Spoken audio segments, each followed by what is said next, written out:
colóquio da série de colóquios do LibPEG. Atualmente a gente está procurando ter uma periodicidade de uma vez por mês, né? Já foi 2, mas ficou muito intenso. E a gente tem esses colóquios, né, de abril a novembro, porque em março a gente sempre tem o aniversário do Instituto e em dezembro a reunião de avaliação. Né? Então inicia para essa parte. Então é um prazer estar com todos vocês. Eu já antecipei para Zé Geraldo que tem uma reunião aí do LibPEG com o Instituto Federal do Amapá, que eles querem fazer um convênio aí na área de petróleo, de formar os docentes, enfim. Aí eu vou ter que sair um pouco antes. Então é um prazer, né? A gente tem o professor José Geraldo Andrade Pacheco Filho, fui aluno do pai dele, aqui na Engenharia Civil. Zé Geraldo, né, professor associado do Departamento de Engenharia Química, é graduado aqui na UFPR. Foi meu monitor de Física 2. Mas é um ano só de diferença, mas foi meu monitor de Física 2. Tem mestrado e doutorado em Engenharia Química pela COP UFRJ, pós-doutorado pela University of Florida, em Material Science and Engineering. Engenheiro de segurança, especialista em segurança, meio ambiente e saúde ocupacional, SMS. Trabalhou 5 anos na Braskem Petroquímica, em Camaçari, e 10 anos na UFPA. Realiza pesquisa na área de processos químicos e meio ambiente com foco em tecnologias limpas. É um prazer, Zé Geraldo, agradeceu. Obrigado, Paulo. Boa tarde a todos. Obrigado pela presença. Então, vamos aqui fazer uma apresentação do Laboratório de Refino e Tecnologias Limpas das pesquisas que a gente faz, né? Bom, esse laboratório, ele foi montado inicialmente, né, junto com a professora Selma, que está aqui presente, e o professor Zé Marcos. Então, desde o início que a gente veio montando, ou seja, desde 2004, 2005, a gente veio montando, e quando foi no final de 2018, a gente mudou para cá.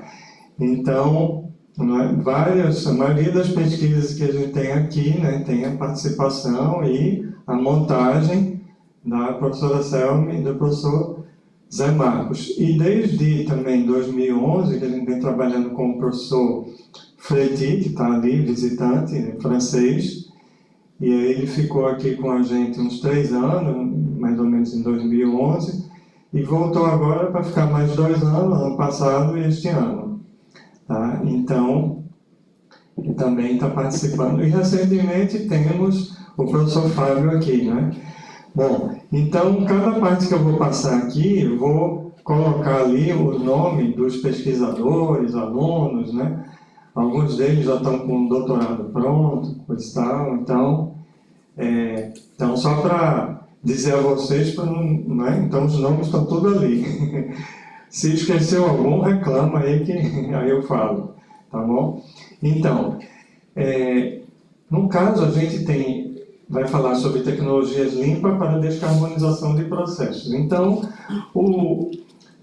vamos ver aqui, né, algumas coisas importantes, né, os problemas da humanidade atual, né, da atualidade, que é a pobreza em segurança alimentar, a mudança climática, né, ocorrendo enchentes e ondas de calor e de incêndio, e também a demanda por energia, né, emissões de energia fóssil, as pandemias, as poluições, principalmente nas águas, e a falta de água, né? Então, sabemos que, né, já é demonstrado 70% do consumo de água é devido à agricultura. Então, a agricultura tem um grande papel no impacto ambiental relacionado à água. Bom, e o que é que essas coisas têm em comum, né? Justamente, né? Exatamente, que são decorrentes desses problemas que a gente falou aqui, que são problemas, né, que foram levantados pela Organização das Nações Unidas. Então, o nosso foco de pesquisa é justamente para tentar desenvolver tecnologias e conhecimento para minimizar esses impactos, né? Então, inicialmente, nós temos aqui no tópico 1, que é a conversão de resíduos de biomassa, tanto lignocelulósica como coco, palha de cana-de-açúcar, açaí, caroço de açaí, vários outros, e também de óleos vegetais, né? Então, essa parte aqui de óleos vegetais, de conversão de óleos vegetais, veio justamente introduzido pelo professor Fretti lá em 2012, aproximadamente, né? A conversão deles junto com catalisadores. E a gente pensa sempre também em matéria-prima oleosa, né, e resíduos de biomassa que não venham a competir com os alimentos. Porque, por exemplo, agora no início do ano teve um grande aumento do óleo de soja no final do ano para o início do ano. Por quê? Isso causado também pela demanda de óleo de soja que é usado para produzir biodiesel. Então não faz sentido aumentar o preço de alimentos para produzir biocombustível, né? E nós temos recentemente a parceria com o professor Gilson aqui de Caruaru, com os alunos José Flório e Vitor, para justamente também fazer a conversão de lodo têxtil e de resíduos de jeans que são descartados, muitas vezes em aterros. Bom, então, dentro dessa linha, o que a gente vem fazendo? Vem usando a análise termogravimétrica para fazer a cinética da conversão desses resíduos. A partir daí, a gente faz a cinética separando nas partes, por exemplo, a biomassa lignocelulósica tem extrativa, hemicelulose, celulose e lignina, e a gente acha a energia de ativação, a constante cinética, a ordem da reação e os parâmetros termodinâmicos. Agora, né, junto com o professor Fábio, a gente vai colocar esses modelos dentro, por exemplo, do Aspen, e agora vamos modelar em escala maior. Então, isso é uma nova etapa que a gente vai iniciar. Bom, então, como é que funciona essa conversão? A gente inicialmente está aqui em escala de micro, né? Então, esse forno aqui, né, vem, os produtos são craqueados, decompostos, e aí os seus vapores entram nessa coluna aqui, essa coluna cromatográfica, e é feita a análise e identificação dos produtos. Isso aí em microescala. Microescala significa dizer em torno de 1 miligrama. Bom, e com essa técnica, a gente, por exemplo, num projeto que a gente teve com várias universidades, testou 5 biomassas diferentes e várias temperaturas e observou que o aumento da temperatura aumenta a produção, essas barras verdes, de hidrocarbonetos a partir de biomassa. Então a gente consegue identificar isso aqui. Bom, a gente conseguiu também, né, como na tese de Denson, né, identificar esses mecanismos de reação com base na análise dos produtos. Então é uma coisa muito interessante isso, e não é tão comum encontrar esse tipo de mecanismo na literatura. Bom, aqui são algumas publicações recentes decorrentes dessa linha, né, essa linha 1A, e agora vamos entrar na linha 2. A linha 2, ela trata justamente da origem de nosso laboratório, né? Então, o foco maior do nosso laboratório é justamente a parte de síntese, caracterização e aplicação de catalisadores e adsorventes, que é a minha formação de origem, né? A de Selmy também, do Fretti, né? Que foi justamente um dos que ensinou a gente aqui, né? Ele já veio no Brasil desde a década de 80, 90, ensinando brasileiros nessa área de catálise, e Fábio também, que fez doutorado nessa área também, né? Só o Zé Marcos que fez a modelagem, mas também entrou, né, assim, dentro também dessa área. Então, nós temos aqui, junto com o professor Azimar lá de Alagoas, né, a síntese de zeólitas micromesoporosas, por isso chama hierarquizada, né, tem microporos e mesoporos. Essa linha aqui de hidróxidos duplo lamelares ou hidrotalcitas foi trazida pelo Santiago, que é pós-doc aqui, né, tá aqui. Ele trouxe exatamente essa linha com base numa professora dele, da Colômbia, que trouxe essa tecnologia para o Brasil e a partir daí difundiu a técnica desses materiais que são precursores para catalisadores do tipo óxidos metálicos. E recentemente a gente começou o uso de metal orgânico framework, juntamente com Érica, que está aqui, né? E agora, né, de um tempo para cá, em parceria com o professor Fausto, da UFPB, que deu uma palestra aqui, a última palestra acho que foi dele, né? O professor Fausto. Então, vemos... Então, qual é a vantagem disso? A vantagem disso é que são catalisadores, servem para acelerar a reação química. Se você acelerar a reação química, você usa menos energia. Se você usa menos energia, você está emitindo menos carbono. Então, está contribuindo com a descarbonização, com o desenvolvimento de catalisadores. A outra aplicação diz respeito a dissolvente, que geralmente é usado para descontaminar sistemas poluídos, tanto em fase líquida como em fase gasosa. Bom, e vamos aqui, né, para a solução 3, que é a aplicação desses materiais. Então, essa aplicação aqui, né, como eu disse, né, inicialmente o professor Freire, em 2012, introduziu essa conversão de óleos vegetais, de ácidos graxos, com esses materiais. No caso, esse trabalho aqui já foi depois feito por Santiago, com hidrotalcitas. Então, a gente observa aqui que a conversão desses óleos leva a uma grande produção de hidrocarbonetos de diversas faixas, tanto na faixa de gasolina, como de querosene de aviação, como na faixa de diesel. Bom, aí algumas publicações recentes decorrentes dessa solução 3, e agora vamos entrar na solução 4, né, relativo a processos ambientais e descarbonização. Bom, um dos maiores problemas da atualidade é a poluição causada pelos microplásticos, e no caso eles estão aqui formando um vórtice que fica preso aqui, 2 vórtices no Oceano Pacífico.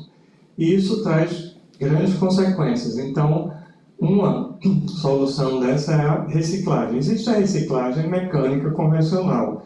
Só que a reciclagem mecânica requer que os plásticos estejam separados por tipo. Eu não posso fazer uma reciclagem mecânica, por exemplo, misturando PET de garrafa com polietileno de plástico. Isso não dá certo. Então, além dessa dificuldade, os plásticos têm que estar limpos, lavados. Então, isso é uma dificuldade. Então, aqueles resíduos de plásticos que estão, às vezes, misturados ou estão muito sujos, existe uma rota que é chamada reciclagem química. Essa reciclagem química, por exemplo, de PET, né? Então, a gente já testou, pega garrafas de PET, usa um catalisador, etileno glicol, leva para o reator e produz o monômero bis-hidróxido triftalate de etileno. Esse projeto foi feito em conjunto com a Petrobras e teve inicialmente, desde o início, a participação de Ana Paula e de Saulo, que estão aqui presentes ainda, né, trabalhando nessa linha. Bom, aí então, no caso aqui também, fibras de cabos de amarração de plataforma de petróleo. Esse cabo de amarração são fibras de poliéster, então ela também pode ser. E poliéster de roupa também, sabe essas roupas? Essas roupas, viu, John, do time do esporte, quando não servir mais para nada, a gente pode reciclar também, tá certo? Não é verdade? Entendeu? Então, também de cabos de amarração. Então, isso resultou numa patente que foi concedida. É só quando tiver velha, lá, eu acho. Tá certo? Então, por exemplo, resultou numa patente que, junto com a Petrobras, foi concedida em 2022 e 2 artigos, né? Esse 2023 e esse agora foi aqui de Ana Paula de baixo, esse de cima o de Saulo, que foi agora, em 2025, né?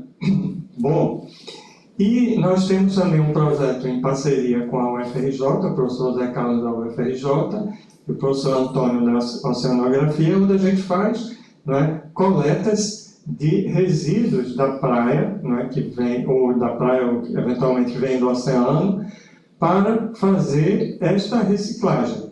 Tá? Então, numa das coletas, a gente observou que, em termos de itens coletados, né, numa área de praia, né, deu principalmente, né, plásticos, filtro de cigarro, tampas de garrafa PET, tampas de plástico e canudos.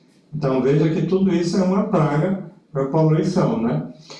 E aí, desses plásticos, a gente separou e viu que a maioria era polipropileno, PP, poliestireno, PS, polietileno, PE e PET, né? A maior parte. Então, o Rafael, que foi um aluno de iniciação científica, que fez, né, e depois o Diogo, que está aqui, também complementou, pegou, comparou a pirólise de plásticos vindo de poliestireno, né, no caso eles são de pratos descartáveis, de talheres descartáveis e de copos descartáveis. Então, principalmente talheres têm a maior massa, e aí foi feito e observou que, fazendo a pirólise dele, conseguiu mais de 80% de hidrocarbonetos fazendo essa reciclagem química. Note que essa reciclagem é um pouco diferente, ela é diferente daquela. Em uma pirólise, a outra tinha um solvente que era etileno glicol. Mas isso aí, então, a gente já tem, né, projeto já pré-aprovado para justamente fazer um aumento de escala. Um aumento de escala, tanto dessa parte de pirólise desses plásticos, como daquela do PET que a gente mostrou no anterior. Então, passando aqui agora para o próximo... Opa, passou aqui 2 vezes. Que é também, a gente, no caso de Diogo, né, pegou plásticos de filmes, né, porque esses filmes multicamadas, eles às vezes misturam 2 tipos de plástico e ainda botam alumínio, que é para proteger o alimento. Então, quando a gente está comendo um salgadinho, saiba que o descarte daquilo ali é uma praga, porque não se faz reciclagem mecânica disso. Então, tem que fazer uma reciclagem química. É o mestrado de Diogo, que está terminando o mestrado. Então, a gente fazendo a pirólise obtém hidrocarbonetos na faixa de gasolina, GLP, que seria gás de cozinha, mas também de diesel e querosene, dependendo das condições e do catalisador. E teve um aluno, né, do PRH, né, que foi de graduação, Elton, que ele pegou EPIs, equipamentos de proteção individual de hospitalar, que seriam máscara cirúrgica, touca, essa capa, né, que é capote, propé, touca, tudo isso para justamente fazer a pirólise e obter cerca de 90% de hidrocarbonetos a partir dessa pirólise, pelo menos, né? Então, essa pesquisa aqui a gente ainda precisa fazer a publicação. No caso, ele até usou diferentes catalisadores e diferentes temperaturas, tá certo? É um resultado interessante também, porque quando ele não está sujo, por exemplo, de sangue, então esses EPIs de hospitais, eles não precisam ir para a incineração perigosa. Eles podem ser separados e fazer uma reciclagem como essa. E isso resulta numa economia, porque é muito caro para o hospital. Inclusive, a gente fez em parceria com o Hospital das Clínicas aqui, pegando os dados deles, né? Então, evita isso e dá um aproveitamento, né? Então, é interessante aumentar a escala disso. Então, aqui, algumas também publicações feitas nessa linha de pirólise de plástico. Vamos agora para a solução 5. Então, a gente desenvolveu aqui um mini piloto, né, para tratar efluentes químicos aquosos do laboratório. Então, a gente pega um efluente aqui bem colorido, né, que resultou de uma pesquisa, faz o tratamento e ele fica um efluente. Então, isso aqui, quem participou diretamente foram várias pessoas, Alan, Santiago, Juan, mas Érica ficou à frente junto com a bolsista, está aqui, Érica, e a gente tratou cerca de 300 litros do efluente do laboratório e depois jogou ali no gramado, e o gramado está verdinho, verdinho até hoje, né? Logicamente a gente analisou antes de jogar, né? Tratou, analisou antes e depois, jogou no gramado e está muito bem o gramado, né? E a gente fez também estudos, quando eu trabalhava na Universidade Federal da Bahia e na Braskem Petroquímica, eu trabalhei nessa fábrica aqui, eu ficava num prédio bem aqui, próximo ao Laga, que é a unidade industrial. A gente fez um estudo lá de pesquisa, né, junto com a Universidade Federal da Bahia, de reuso de água também, tá certo? Bom, e aí a gente veio ter justamente com a tese de Érica, introduziu essa nova linha aqui, que foi a parte de membranas. Essas membranas justamente para tratar efluente texto. Como é que ela funciona? Você vê aqui que o efluente texto ele vem, passa pela membrana, a membrana retém e sai a água limpa. Só que depois de um tempo, essa membrana fica saturada de corante. Então, o que é que faz? A gente para aqui o processo, joga peróxido, acende a lâmpada aqui, né? Acendeu a luz para quê? Para degradar esse corante que está na membrana e regenerar ela. Então, aqui é um esquema da membrana, que é o corante colorido, aqui sai quase praticamente limpo, né? Aqui passando pela membrana, e aqui é uma foto de microscopia de força atômica aqui dessa membrana, e ela é vermelha porque ela tem justamente os morfes aqui ela saturada de corante, por isso que está azul, e aqui à direita ela é regenerada. Então você vê um processo bem interessante que decorrente de Érica e também gerou publicação. Aí, aqui é um estudo feito pelo Alan, né? Terminou o doutorado recentemente e agora tem trabalhado com o César na parte desses materiais fotocatalíticos, né? Então, são nitreto de carbono e grafito.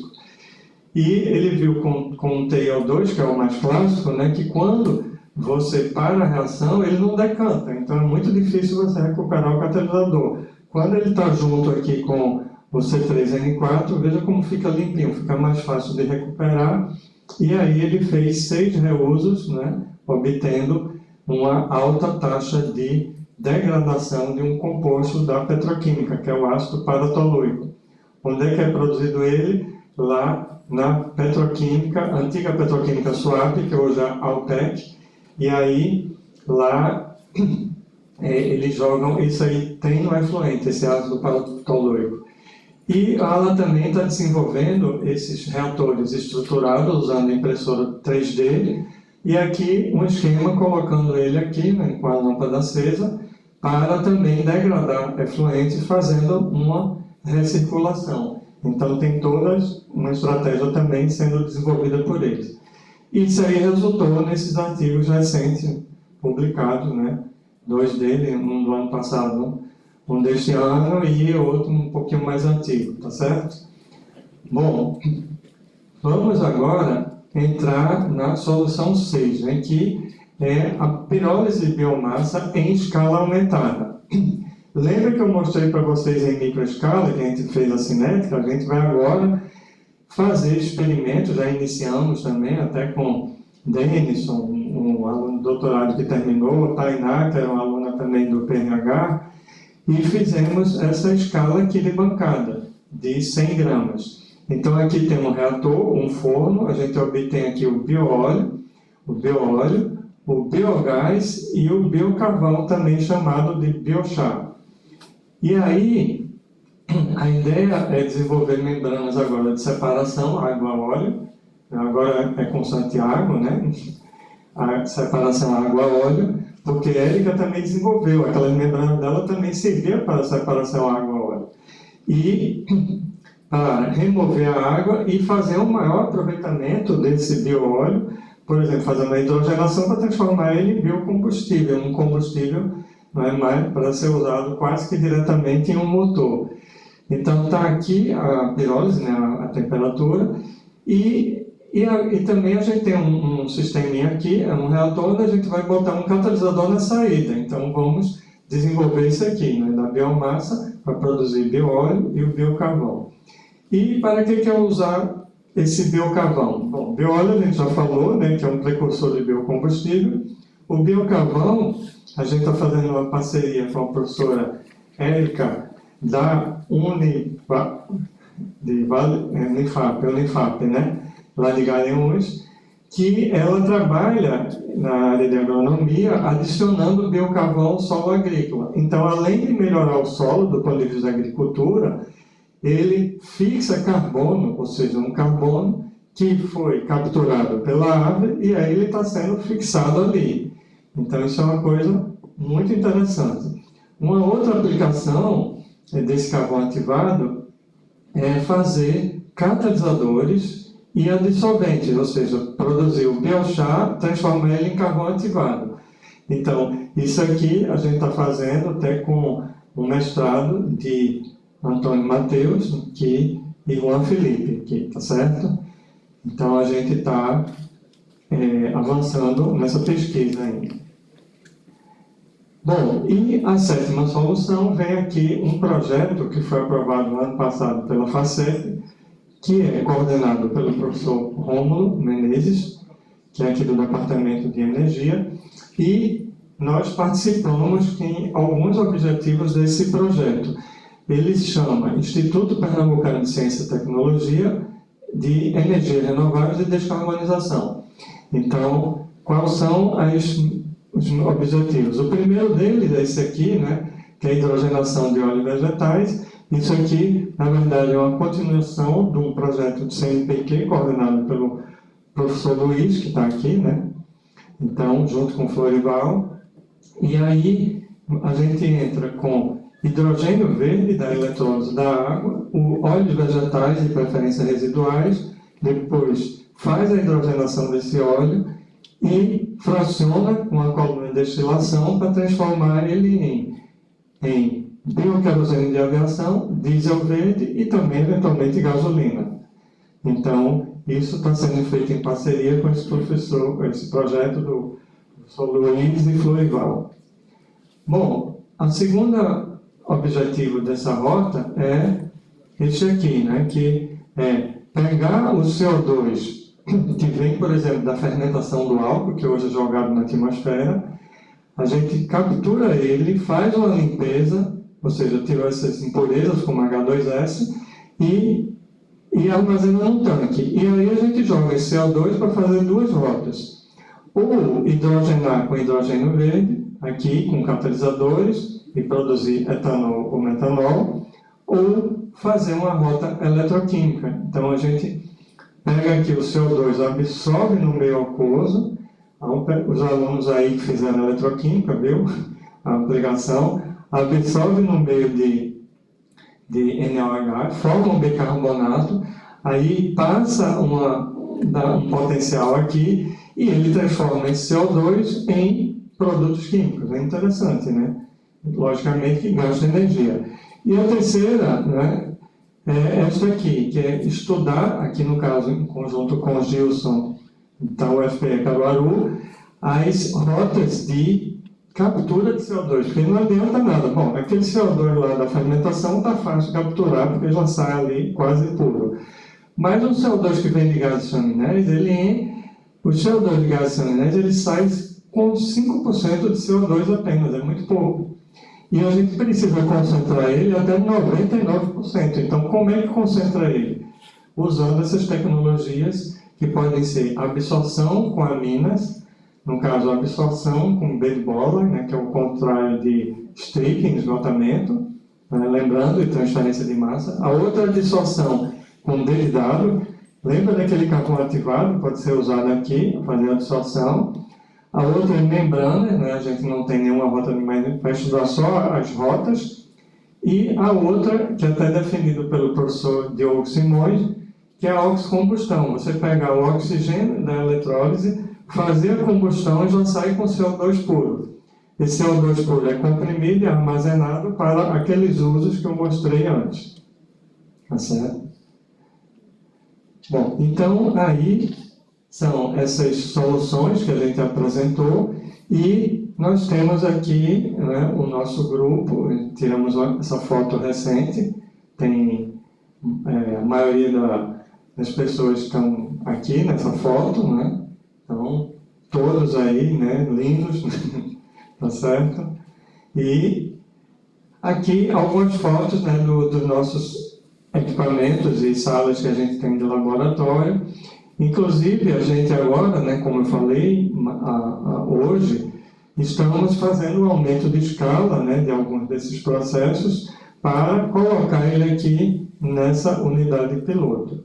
A partir daí, então, a gente vai poder ter esse aumento de escala e, né, a partir daí, chegar numa nova etapa, né? Ou seja, uma escala aumentada fica mais fácil de depois pegar essa tecnologia e buscar uma empresa que queira aplicar.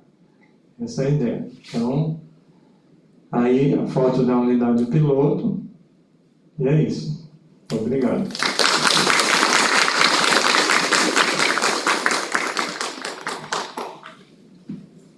Então, aberto para perguntas, né?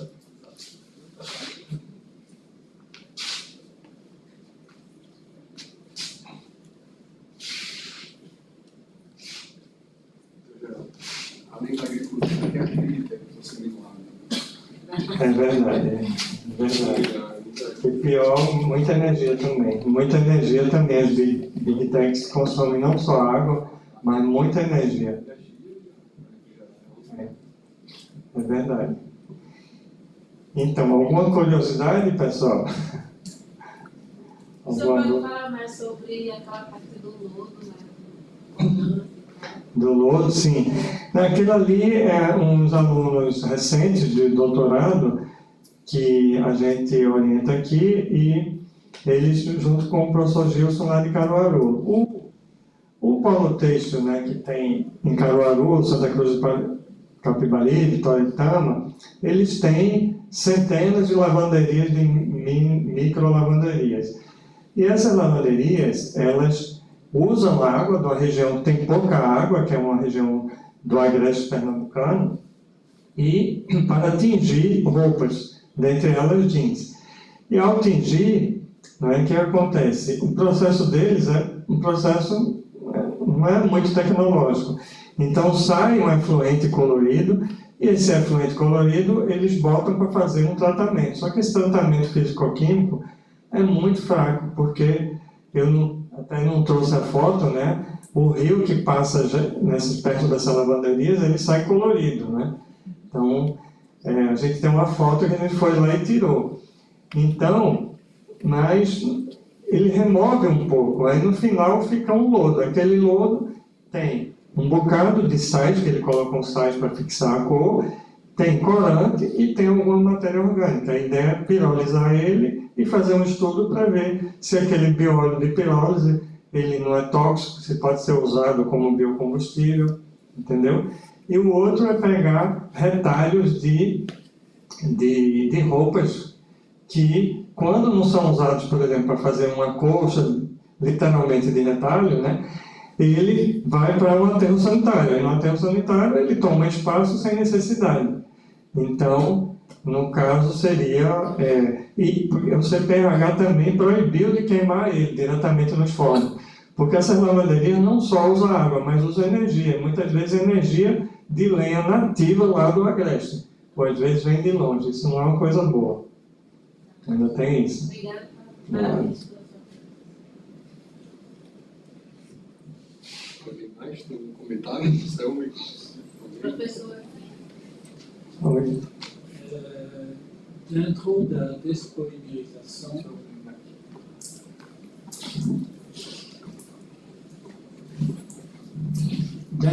despolimerização, o PET vai embora. O que acontece com o catalisador que serviu para fazer a polimerização? Obrigado pela pergunta, professor Fretti. Bom, no caso, o PET, né, o catalisador, a gente reusa ele, né, então recupera para reusar. A recuperação é uma dificuldade, a gente está desenvolvendo aqui duas metodologias. Uma é usar catalisador de ferro, que tem a propriedade magnética, a Ana Paula já fez isso, mas só que não tem muito forte, e você usa um ímã e pode facilitar a sua recuperação. A outra é para evitar que lixiviação do catalisador, ou seja, o catalisador seja dissolvido naquela solução de etileno glicol. Então, uma coisa que a gente vai desenvolver é fazer o catalisador com estruturas de carbono para que ele fique menos suscetível, ou seja, tenha menos lixiviação por dissolução, e aí possa ser recuperado e reusado, né? Então, possa ser recuperado e reusado. Então, a gente já chegou a fazer vários reusos, né? Até quantos? 5, né? 5. A pergunta é um pouco diferente. Quando se faz uma polimerização, há um catalisador usado, à base de cromo, à base de muitas coisas. Esses catalisadores viram o quê? Durante a despolimerização que vocês fazem, tem resíduos que não são polímeros, que são sólidos. Onde vão esses resíduos, que são geralmente catalisadores altamente poluentes?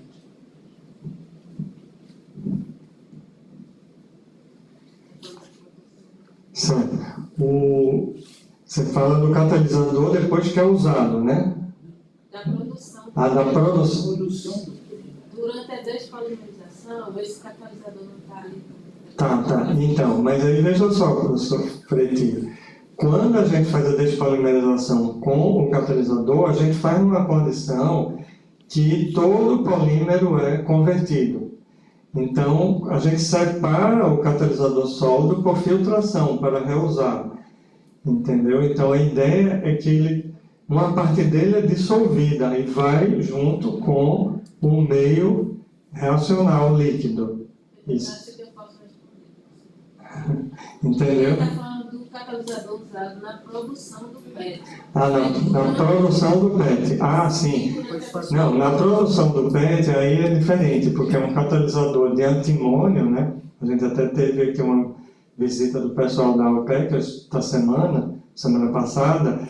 É um catalisador de antimônio, ele é incorporado ao PET, né? Ele é incorporado ao PET.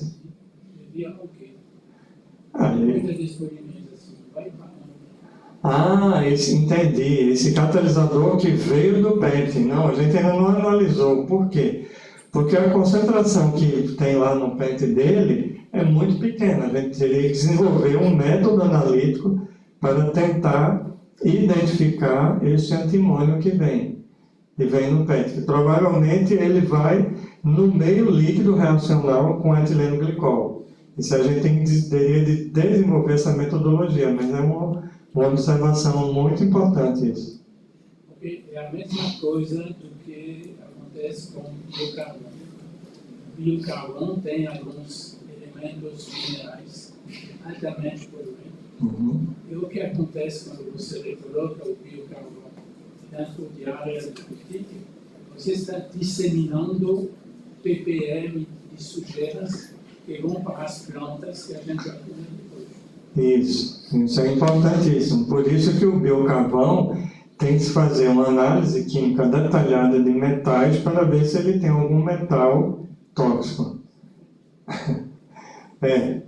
Depende da concentração, né? Tem que ter um metal tóxico. Mas a agricultura já usa várias coisas, aditivos, fertilizantes que vêm de minérios que muitas vezes podem ter também esses metais, né? Então, o ideal é a gente minimizar, né, pelo menos ter uma garantia que esse biocarvão não está agregando, trazendo.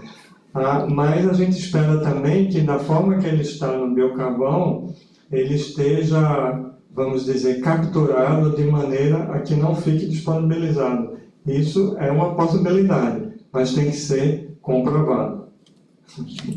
É verdade. É bom que o professor só faz pergunta difícil, não é? Mas assim é bom. E aí, mais alguma pergunta aí de eletroquímica? De transferência de massa?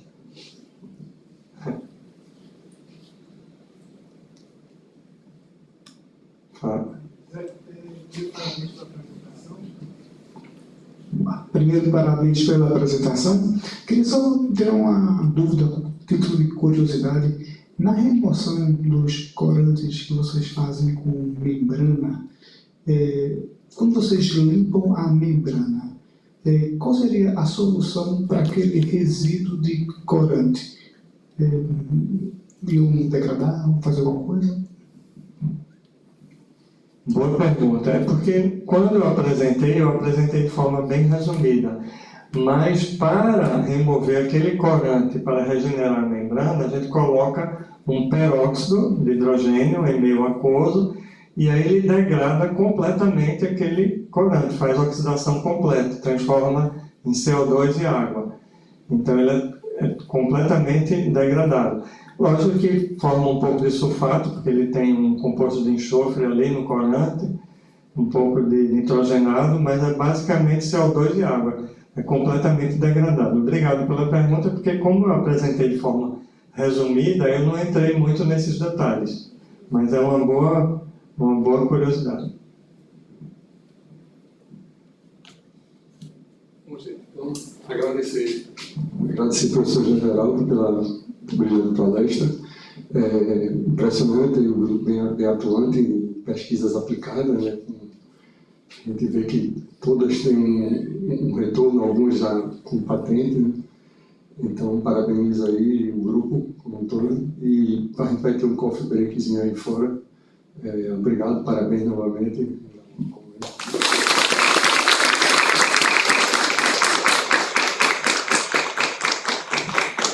Obrigado, pessoal. Agora vamos para a melhor parte, né? É o coffee break.